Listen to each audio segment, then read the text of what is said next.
Welcome to the Freedom Fridays podcast. With me, your host, Pete Clark, the Whispers guy.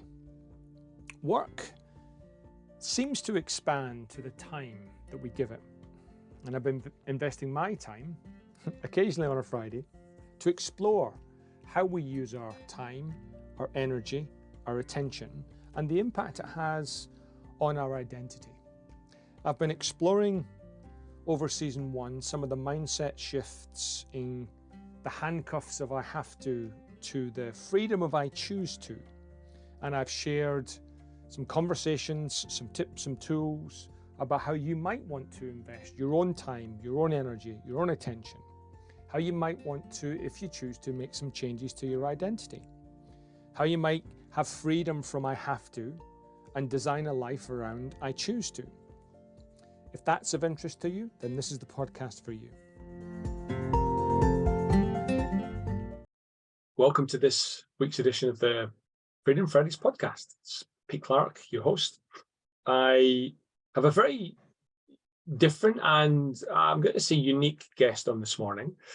Someone I've only just literally met in the last few weeks. We have a mutual friend.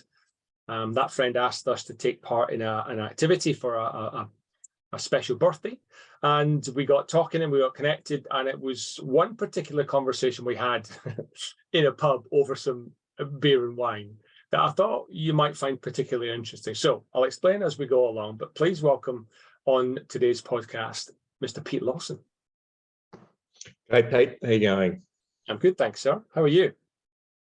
Very well, thank you. Good. Now, for the listeners, you are a farmer.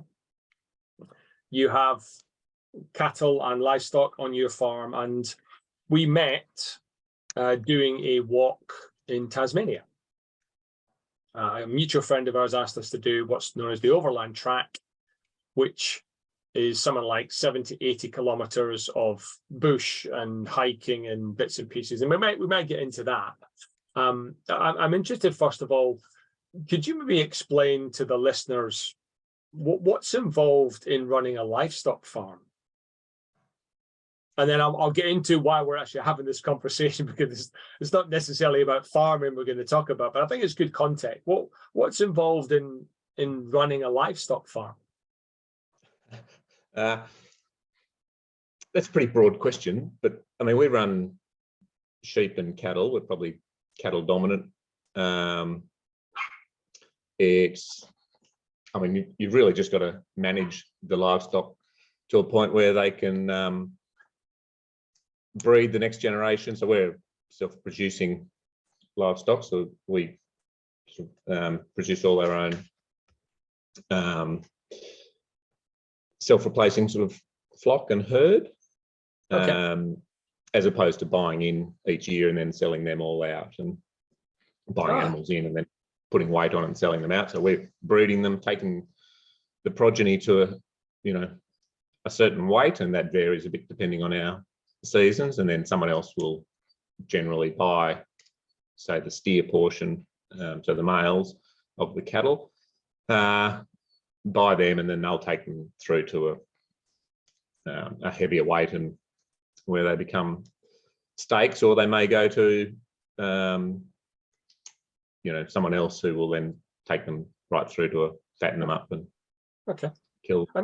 And how long's the farm been in your family, Pete? Well, we run 2 farms. So the farm where we live and where I grew up, so we've been here, I guess, close to 50 years. So my parents bought it, so it's sort of wow. And then my wife's farm, it's got an amazing history. I think she's 5th generation. I think it was I'm going to get this wrong, 1860 or something. Wow. When they took it up as a family, and there's still sort of a portion of the original farm, but yeah, the history there is amazing, and I just love it. I think it's wow, fascinating. It's a real privilege to, you've got to be very careful not to put pressure on yourself to say, I've got to keep this farm in the family You know, if you're keeping it in the family just for the sake of keeping it in the family, it's probably the wrong attitude to take. But it's a real privilege, and yeah, like, I just love it, the history side of it. And Pete, that's I wasn't, even in our conversations that we've had, I wasn't aware of that, and that's probably a perfect prompt for us to get into what I was keen to talk to you about, because we had a conversation. I think it was towards the end of it was the last night we'd finished the track, which we'll talk about in a second possibly, and you talked to me about a little process that you go through, starting many years ago. Again, forgive me for raising that. And I said to you, I'm not sure if you believe me, but I said to you, wow, that's fascinating, not just because of the process, but there's not many. I think you said you were in your early 20s when you started this.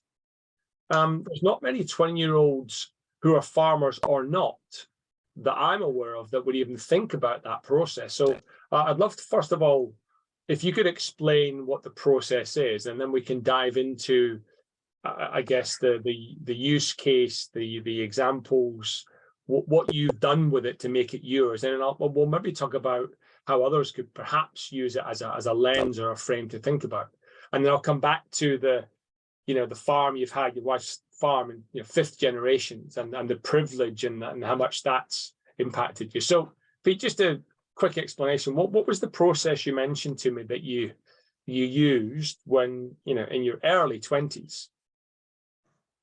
So I guess a bit of context was we started talking as my family, my parents and siblings, about family succession. But it probably started when I was about 19, but very loosely, very slowly. It was just trying to get I guess Mum and Dad were trying to get a bit of a handle on how many of us might have been interested in farming, and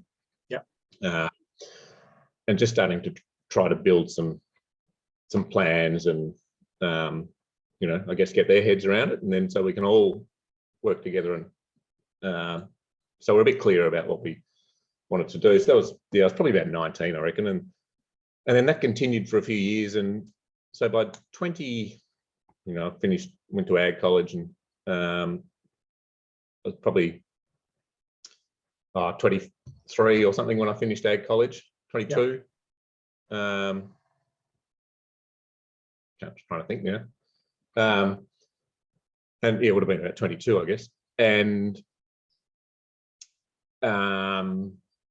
just to set some goals, and we've done a little bit of this sort of stuff very loosely without knowing that's what we've been doing. But and then we got a bit of help just to help facilitate some family meetings. Okay. And there became there's numerous, hundreds of structures you probably know more about than I do about goal setting. Yeah, sure. But it was just one that involved we just started getting a bit clearer on goals, and I really I seem to enjoy that sort of side of things, and very quickly seemed to have write them out and then reflect on them, I guess, and they became pretty solid. Now they're pretty broad, but they were longer term, and over time, and I think that's probably one of the key things, is that you're not expected to be 100% crystal clear the first time you write a goal down, but if you don't start writing them down, you don't. It's harder to see that clarity as it builds. If you keep going back to the becomes clearer as you take and you move, right? Yeah. And you're right.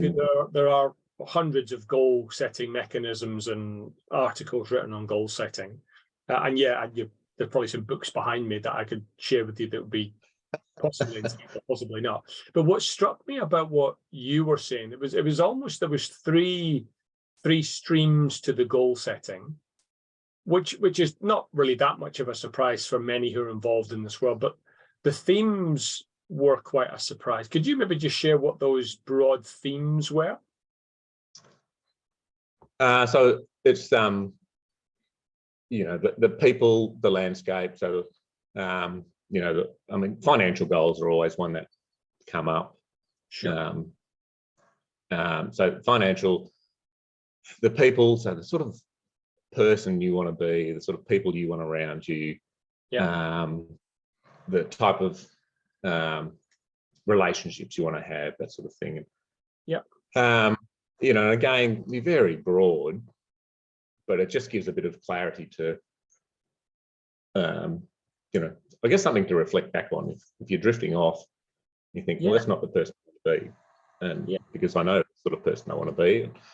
And the landscape, which, as farmers is the key to it all. And just how healthy you want that landscape. And, there's profit from the landscape and there's the health of the landscape. And whilst they've both got to be trending in the same direction, like you need to be profitable but you need that landscape to be healthy, and getting that balance right, I think, is probably where agriculture is really, I guess, trying to find its feet now. I think for a long while it probably pushed towards the profitability side, but to the detriment of landscape. For getting that balance right, I think is one of the big things. And being able to do that for an extended period of time. And I'm talking, well beyond my lifetime, because the landscapes, it's had to sustain people for 60,000 years or longer, I don't know. And, if the world keeps on going, then it needs to be done for another 60,000 years. Yeah. Well, it is a bit of an assumption when you look at what's happening in the world today. Maybe that's a bit of an assumption.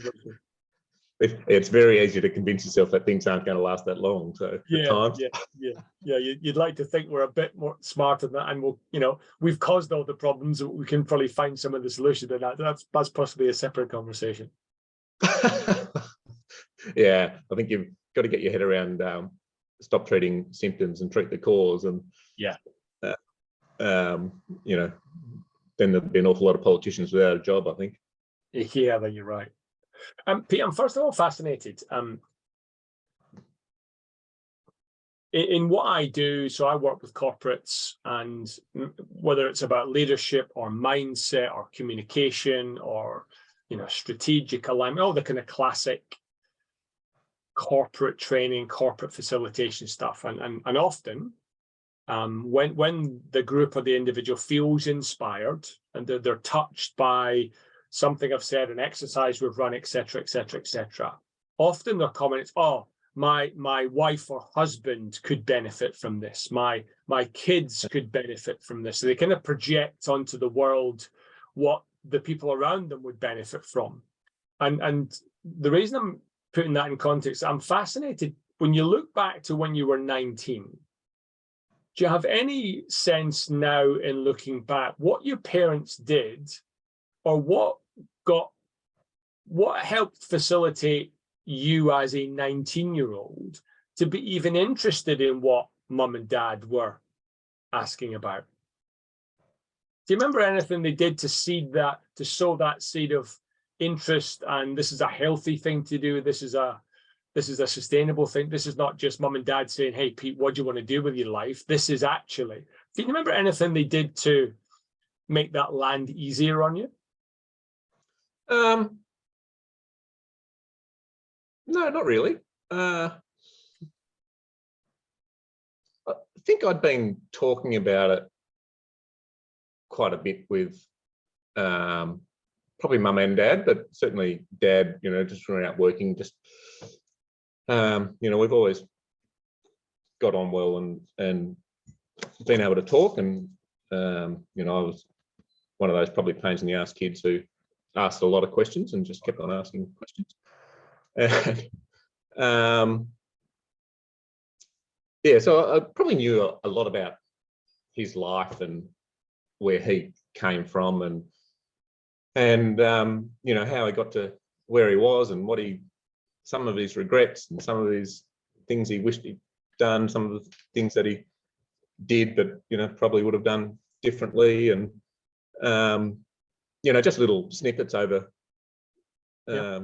years, nothing straight out. So I guess in some respects, and I'm thinking off the top of my head here now, you've asked me that question, that had helped build a picture in my mind of, right, well, this is what I think I want to do. If this situation comes up, you know, I might have to be braver than I'm going to be, because, right, you know, that's one of Dad's regrets, and or at least be conscious of the fact that it could be a regret if I don't accept the challenge, whatever that challenge might have been. And, yeah, wow, yeah, like, I might be making that sound far more mature and thoughtful than it was at the time, but yeah, it made me think of something else, Pete, as a kind of separate question. There's lots written about, you know, how men and particularly fathers today are, you could argue, a little bit better at connecting with their kids beyond the role of father, and as in we let them know, you know, who we are. We're shown to be vulnerable and share bits and pieces. And it sounds like your dad, in sharing some of his regrets, was almost an example of that from 30 years ago. Would you say that he was? yeah, I don't know. Like, I don't know that my kids would look at me as a father any differently than I looked at him as a father. Interesting. Yeah, like sometimes you have to.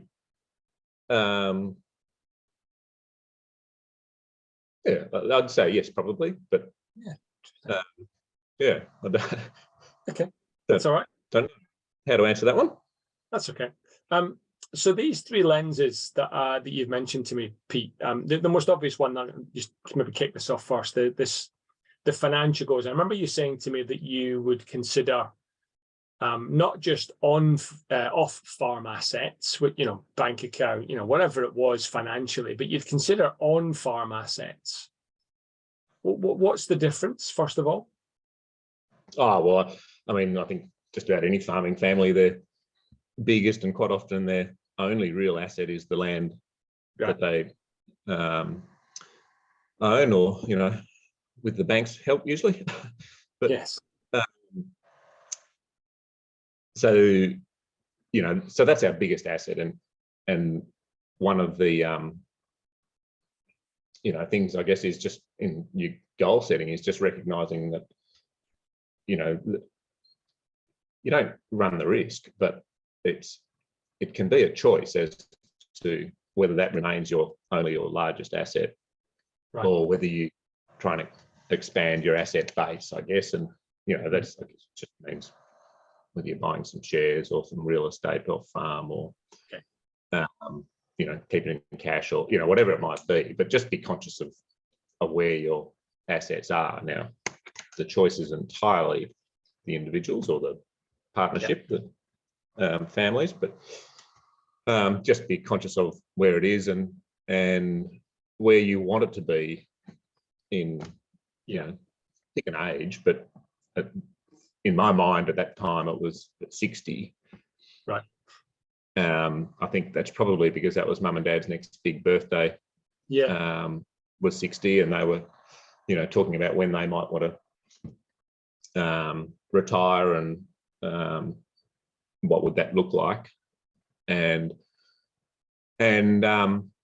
you know, which involved us being boys wanting to come home, that you know, when we would come home if we did, and how we were going to do it as a family, and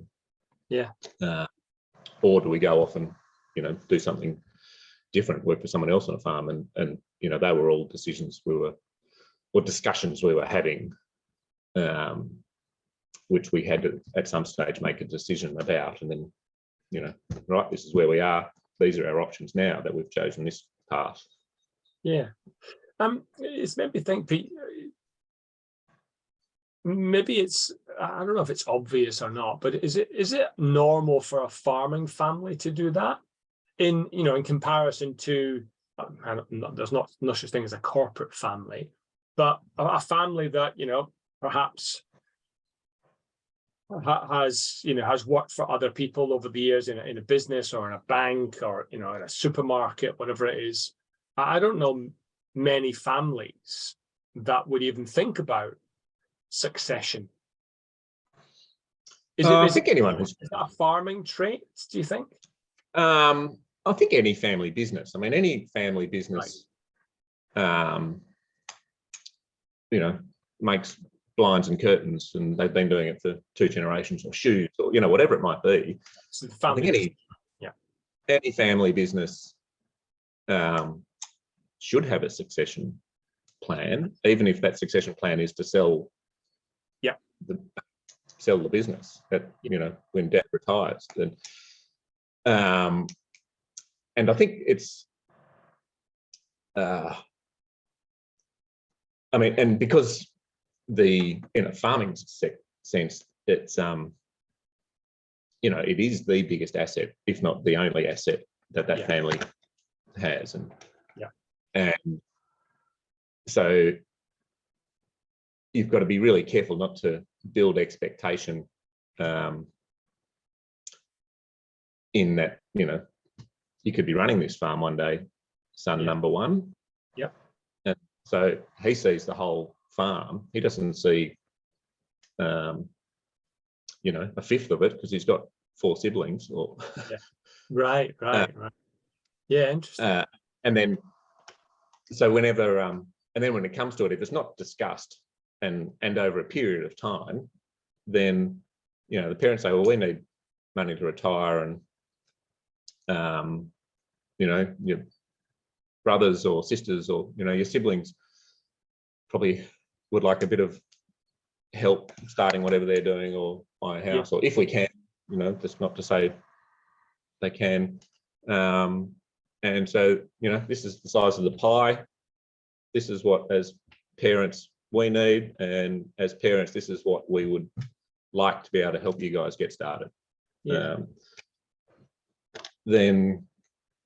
all of a sudden that slice has gone from the whole farm in this kid's mind to something which might help him put a deposit on a house, or and so that conversation. So to get back to your question, I think all farmers are probably aware of the need for succession planning. Right.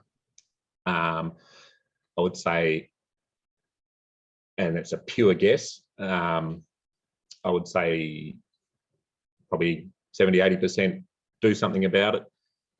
It's probably, of that 70-80%, hopefully it's more than that, but of that 78%, 70 or 80%, there might be, say, 20 or 30% of that, and again, I hope it's closer to 90%, who actually start the process early. So you've got time to discuss it. You're managing expectations of all parties involved, and it's not you just reduce the stress of the whole situation, I think, if you can do it over time and start early. So it's not, and it's probably a bit different nowadays, given so many kids have further education, uni degrees, or possibly I think there's probably a lot more awareness of just the scale of it, and and by scale I just mean the dominance of that asset being the farm, potentially being the only or certainly the largest asset. Thanks, Pete. I wanted to cover the asset part first, because it's for me, it's possibly the least interesting part, in terms of when people think goals, that's often what they think, financial assets, property assets. It's kind of an obvious, if people were thinking about, aspiring to something, and what am I going to pass to the family, it's that sort of thing, which, is an obvious thing to do. What I'm really more interested personally in talking about is, first of all, the landscape. And this ties back to the comment you made about your wife's farm, 5 generations.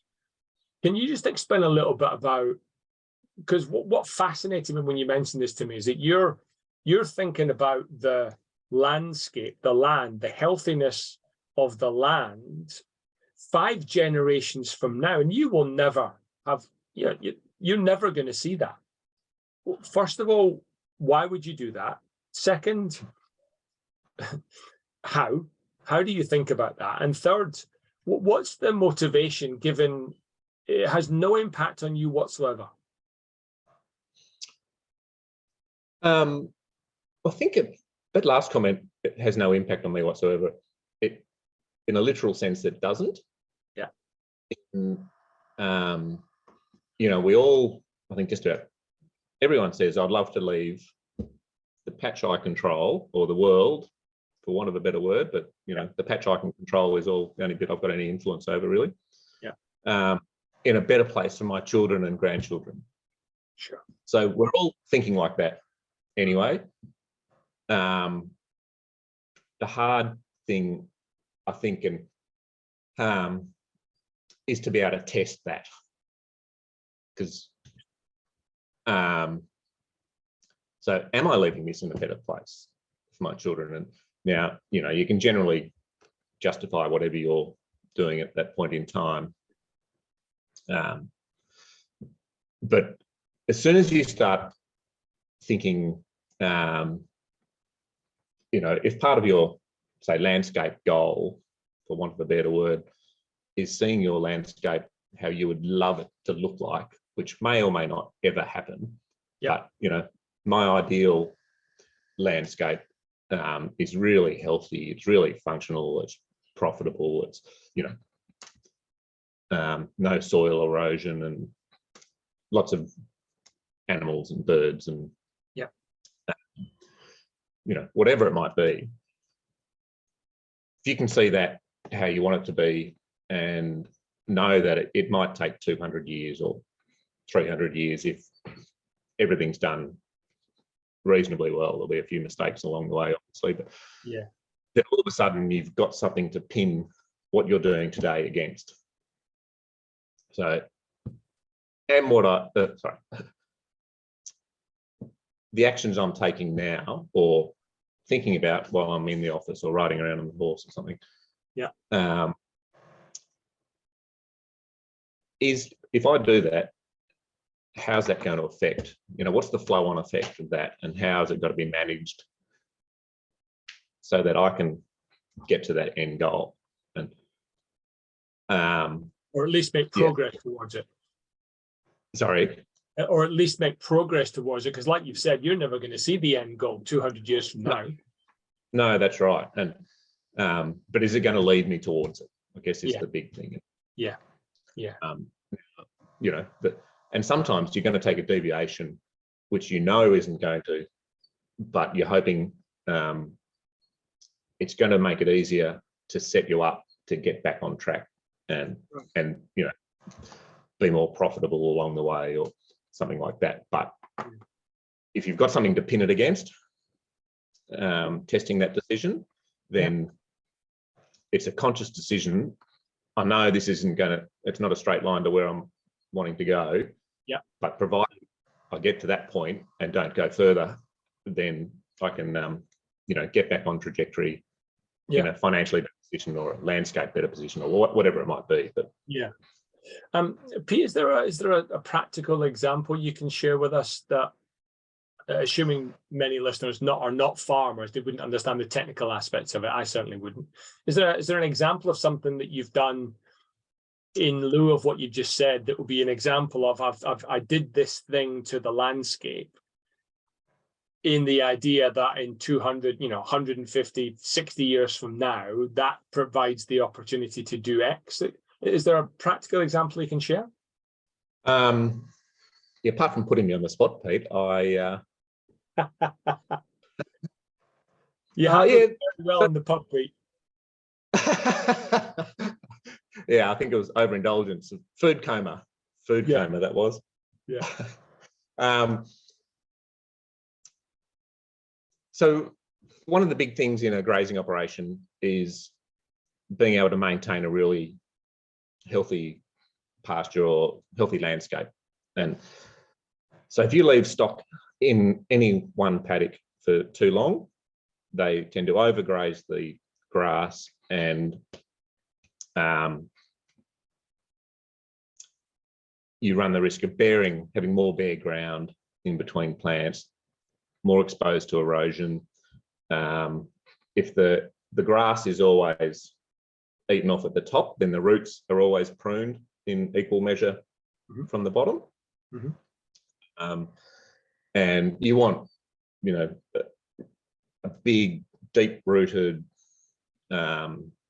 plants that feed lots of microbes and bacteria and fungus, and really healthy soil is the aim. And the easiest way to do that is to have living organisms doing their thing underground. And so managing the grazing of those animals is really important. So one of our decisions was to improve the water on the farm, so drinking water for livestock, and we use dams, but there's only so many sites you can put dams in, and it's a scar on the landscape. But I guess a necessity for stock water. And we've also put in some bores, so we're getting water from underground, and we reticulate it around the farm, and so we can put stock water in a lot more positions, and then we can create a lot more paddocks. And so we can move the stock from one paddock to another, and knowing that each paddock that the stock are in, they're only going to be there for a short period of time, and then they're moved on, and then that paddock gets a long recovery period. And so you're encouraging it to to have a perennial base plant, so that by that I mean that the plants live year to year, have a dry season, but they where they go to seed and senescence, but so you're creating that healthier landscape. And so that's probably the most obvious one. Pete, I'm going to make a comment here that it's probably ignorant because I'm not a farmer. With what you've just said, it seems maybe stark and obvious to me that farmers and farming have always been into sustainability.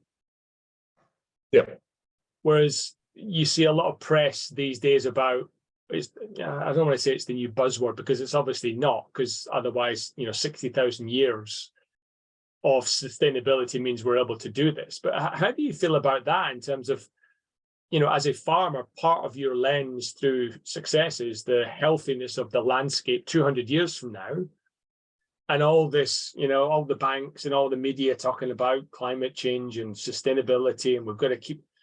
Does that reassure you, or does it piss you off because you've always? How do you respond to everyone's kind of jumped on the sustainability bandwagon? Yeah, look, that sort of thing used to annoy me a bit, but now you can see the cycle coming. You get a buzzword, it means something to start with, and then everyone uses it and puts their own context around it, and all of a sudden everyone's sustainable, or everyone's there's biodiversity everywhere, and even in monoculture, you can justify anything if you really put enough effort into it. So you've just got to again, ignore it's not the right word, but if someone asks, explain it, or explain your version of it, and be true to yourself. Like if you genuinely think that you want what you want your landscape to look like in 200 years, and you want it to be healthy, you've got to really justify it to yourself. Am I heading in that direction, or am I genuinely not, but I'm enjoying the profitability, then, you know, that's entirely on you as to whether you can, I guess, for want of a better term, live with yourself to do that.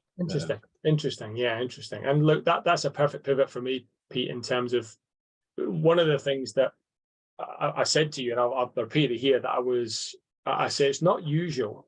There's not many 19-year-olds that are even interested in thinking about the person that they want to be. Can you maybe share, over the years, has that changed? Because that was the third lens, right? There was the assets on farm, off farm. There was the healthiness of the landscape, you know, beyond my lifetime.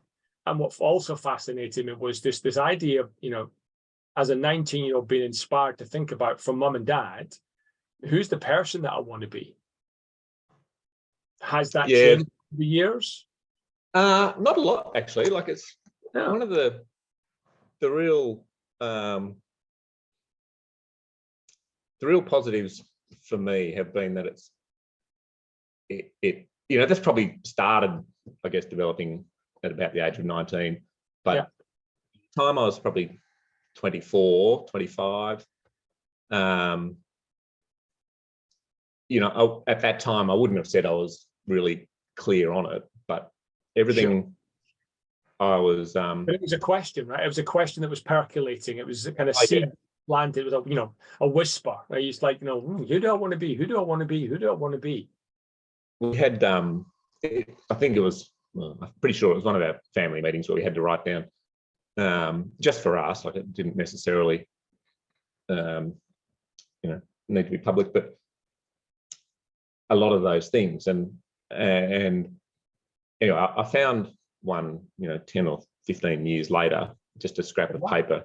Wow. And I read it and I just went, wow, that's pretty solid. Like, you change a few words, but it had obviously meant something to me at the time, and it meant something to me then, and it still means something to me now. And so very little has changed. Like, we obviously, well, maybe not obviously, but when I got married, we went through it, because all of a sudden it's not my goals, it's our goals. Yeah. You know, they had to be on the same wavelength, otherwise you know, drift apart. And and so there was a bit of a rejigging there. I mean, we were very fortunate in that we, you know, we're both very similar. Yeah. Fortunate so far, anyway. You know, neither of us had to step away from who we thought we wanted to be. Yeah. You know, to do a joint goal, but and things still hadn't changed much. And you know, I guess one of the things when you're choosing a life partner is, do they make you a better person? And it's, or do you think they'll make you a better person? And you know, if you're heading in a similar direction, or you think that that person's going to help take you to the sort of person you want to be, then you know, you're on a winner. Yeah. I read recently that say again. Oh, sorry, I was just going to say, amazingly, things really hadn't changed from and it was it's pretty solid, actually. So for me, it begs the question, obviously, when you're at 19, you haven't really experienced much of life yet, and you know, now you're a dad, you're a husband, you're a farmer, you're a colleague, you're a mate, you've got kids, you've got family members. How did you know at 19 what you wanted to be when you were in your 50s? I don't know. I mean, it was pretty broad. It wasn't, you know, that I wanted to have brown hair and blue eyes still. It was, you know, I wanted to be involved in community, and like there's always people you look up to in some aspect, even if it's only you know, one aspect of that person, but it sticks out to you, and so that becomes your benchmark, and or something to aspire to, maybe not your benchmark, but and then there'll be another trait in someone else, or something someone said, and that sits well with you, and so you remember that person for that one thing you said. Yeah. Now that person may not even remember ever saying it, but it meant something to you at the time, and that's, you know, and so that's how you become. And you know, a lot of that comes from family, friends, you know, I guess, you know, parents of friends. Yeah. Things in different contexts, but you know, there'll be something that relates to you at that point in time. And yeah, and so you're just building, I guess, building a thought process or a that appeals to you, and if that's, yeah, you know, solid, then they'll hang around for a long time. my experience of that personally, Pete, is it can be a little bit random.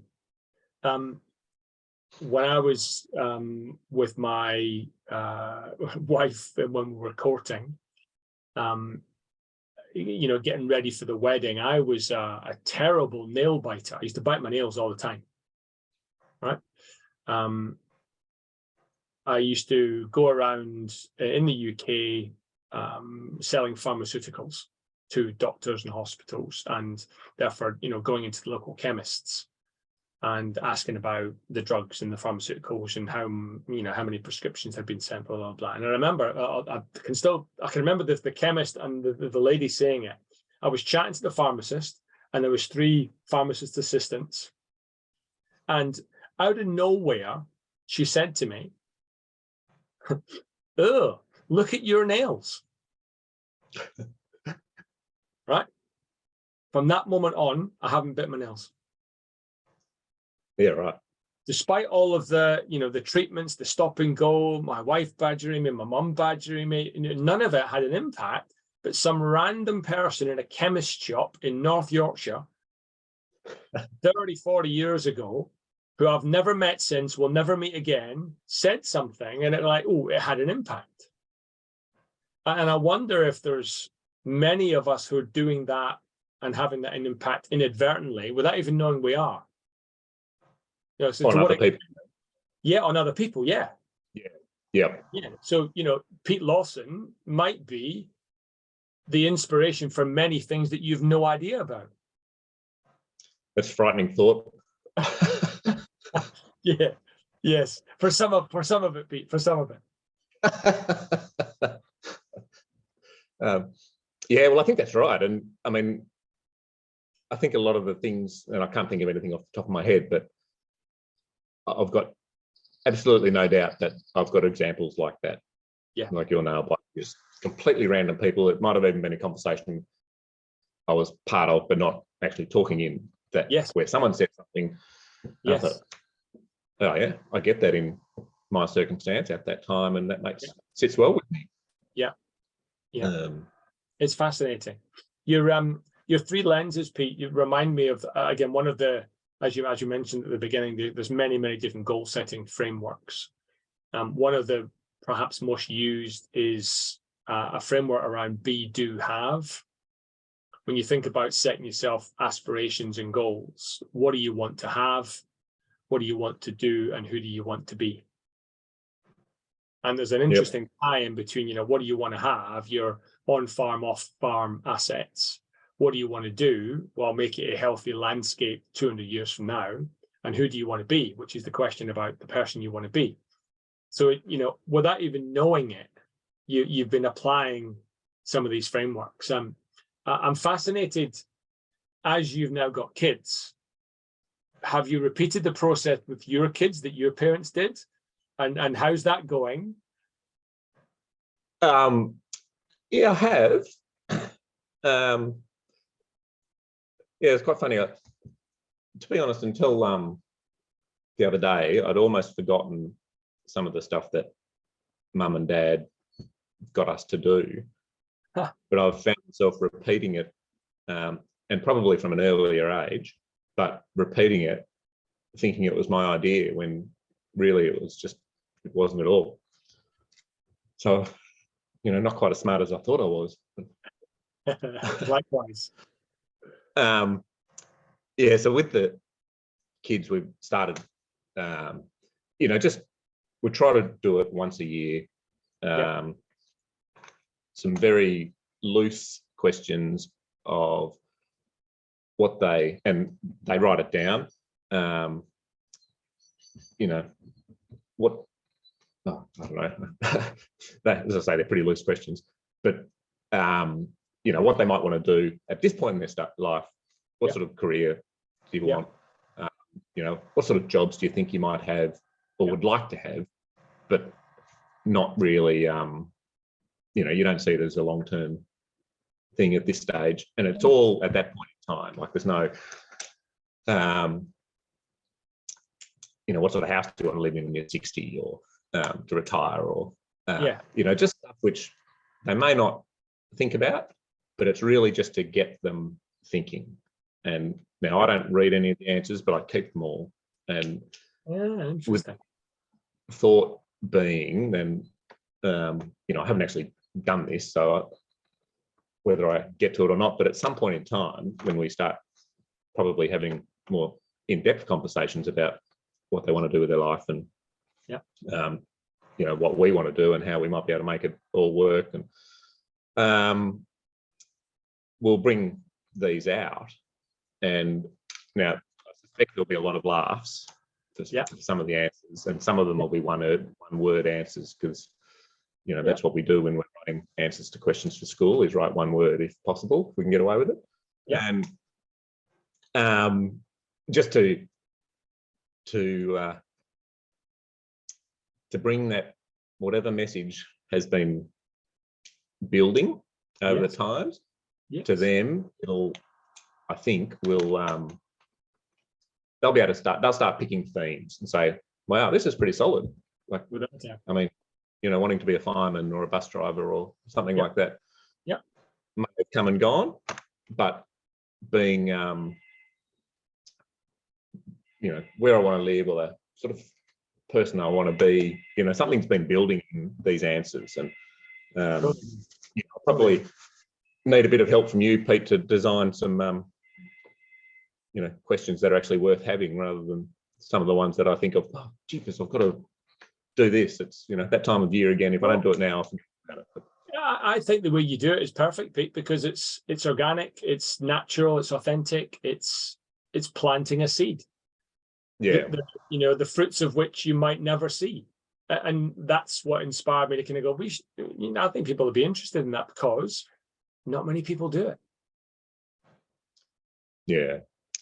It's I'm interested, have you shared with your kids some of your answers from when you were 19 and 25 and 30? Probably on occasions, but again, more in conversations, which is probably usually only with one or two of them who were with me at the time. Right. Yeah. Not, you know, certainly not in a formal sense, but I expect that will come, where it'll, you know, that will be a question to us. And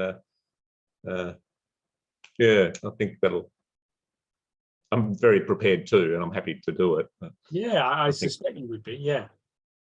I know how much, you know, me asking questions of, you know, my parents and friends' parents and that sort of thing, and where they're, you know, if they're giving you a willing and honest answer, then it means something, and you appreciate it, and it gives you something to build from. Doesn't mean you have to be what they are or want it to be. I think you're right. It helps. It gives you something to build from, or pivot from, or respond to, and I think it plants a seed. One, the process itself, and two, the answer. Yep. Even if it rules that out. Yes. Like, I agree. I really don't agree with that. I can understand, you know, where they were coming from, but I really don't agree with it. And so all of a sudden it's off the table. That's one less thing you have to worry about. Yeah, that's right. Pete, I'm really conscious of time, and you've got lots to do on the farm today. So first of all, I just want to say thank you, one, for being willing to, I know you're not a regular podcast guest, so appreciate you stepping in and stepping up and doing something that your comfort zone, perhaps. And secondly, thank you for just sharing the your insights, because you know, you might not think, oh, but it's just what we do. It's actually, as I've said, it's pretty unusual to start at 19 thinking about those three things. What are the assets I want to, how am I impacting the landscape, and you know, who do I want to be in the world? And you know, I'm very grateful that we've met, and I think it's a great process, and I think what you're doing in all those three veins is pretty honourable. So it's a very simple thank you for being a guest, but a broader thank you for doing what you're doing to the land. Thank you. I think I'll just make one comment. The clearer you are on your goals, and like this is my experience, the clearer you are on your goals, the earlier you are, the easier it is, because at some stage, you know, things are going to get tough during your life, but mentally, financially, or all of the above. And you know, if you're clear on something, then you are going to keep dragging yourself that way. Yeah. And it's just a really powerful way of knowing that, right, that's where I'm going to be. I know I'm nowhere near being that person at the moment, just in the mental state I'm in, or the financial state I'm in, or whatever it might be. Yeah. It just gives you something to cling to and keep dragging. Whereas, you know, I think you see it quite a lot with, you know, mental health nowadays, especially. But you know, if the economic situation gets much worse in Australia at the moment, you know, there's going to be an awful lot of people in financial strife if the newspapers are right. And you know, if they don't have goals, it can get, you've got nothing just to grab onto to keep your head above water, literally and metaphorically. Yeah, I really agree. There's so many things that would benefit people during this. So and that's been, I mean, certainly in my lifetime, that has helped me enormously, and I think it's probably why I'm quite keen to see as many people as possible close to me that you know, just get as clear as you can be, as early as you can be in life, and the chances are you've got a better chance of reaching them. Anyway, sorry, I just diverted. No, not at all. That was a perfect summary of the whole point of our conversation. Pete, I'm grateful that you were able to remember most of it. The introduction to this concept was kind of, you know, after a couple of beers, so I'm glad you remember most of it. I'm really grateful for you sharing that. No worries. I think if people learn anything from me, they'll learn not to go out with someone who does a podcast, overindulge in too much food. Brilliant. Thanks very much, Pete. No worries. Thanks, Pete.